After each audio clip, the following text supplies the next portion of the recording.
With a father's heart, that is how Joseph loved Jesus. As we begin to journey through another Advent with the Almighty, we're doing so with a special focus, looking to Joseph, the earthly father or foster father, legal father of Jesus. And I think it's beautiful as we do so to look at the words provided by Pope Francis about this marvelous saint.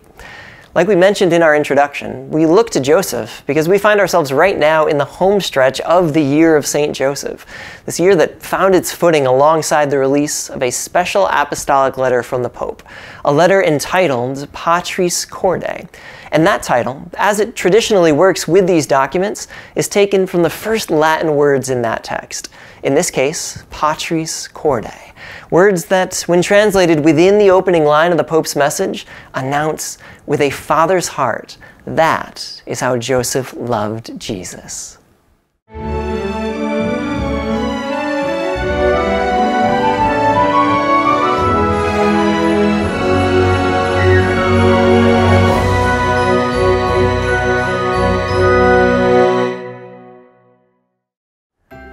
What a marvelous way to begin a letter. And for us, what a marvelous way to begin our season of reflecting upon St. Joseph.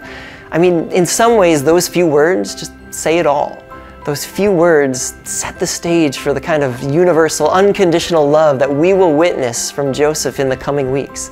A love that will see Joseph accepting the unpredictable news of Mary's pregnancy and the harrowing excursion from Nazareth to Bethlehem, the 11th hour requirement of a son being born back among the animals, being laid in a manger of all things. And that's not even to mention everything that's going to come after Jesus is born, all the unforeseen moments that come to us after the Savior enters into the world. Without planning, without preparation, St. Joseph is thrust into all of this, pressed into service in oh so many ways, and he welcomes it, embraces it with openness, with love, with a father's heart. It should be no surprise then, when in his letter, the very first title that Pope Francis uses to describe St. Joseph is as a beloved father. I mean, how could he not be? This man who was kind and helpful and gentle and just, who was always ready to carry out God's will. A man, as we've just seen, who was willing to go the extra mile, or many times the many extra miles, to get his family to where they needed to go. That is the kind of fatherly, uplifting, protective love that a spouse or a son just can't help but treasure. So yeah, we can envision how beloved and appreciated this man was by his family all those years ago. But even more than that, we can see with our very eyes how beloved he remains in our church and in our world to this very day. Joseph is this man brilliantly written about by the popes, more often than any other saint, with the one exception, of course, of his wonderful wife, the Blessed Virgin Mary. And he's this revered example who has been honored with numerous titles, who's been declared the patron of workers, proclaimed as the universal patron and exemplar of each and every one of us. Generation after generation has recognized greatness in St. Joseph. And the truth is that it's not a greatness found in some high position or just the boundless list of accomplishments he has. No, it's a greatness recognized much more in the humble ways in which he simply but impeccably was able to accept and live the life and vocation to which he was called by his God. A vocation of dignified hard work, a vocation of being a devoted husband, a vocation just filled with that profound fatherly love.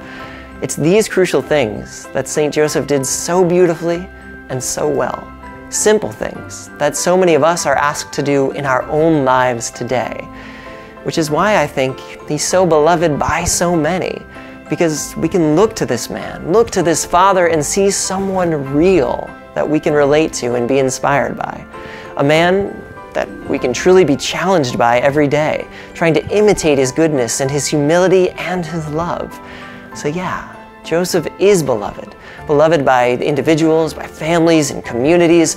Religious orders are dedicated to him. Churches are named after him. Even our own archdiocese proudly boasts St. Joseph as our patron, with a marvelous cathedral built in his honor. And as we begin our time of reflecting upon St. Joseph in these weeks of Advent, I would contend that if he's not already, this man certainly can be, and dare I say should be, beloved by all. By me, by you, by all of us. So, as we journey together, I invite you to open up your minds and hearts toward recognizing this incredible man, the head of the Holy Family, this unassuming, unfailing Father whose love has been felt by our church now for thousands of years. As Pope Francis reminds us, he has been and continues to be beloved by so many.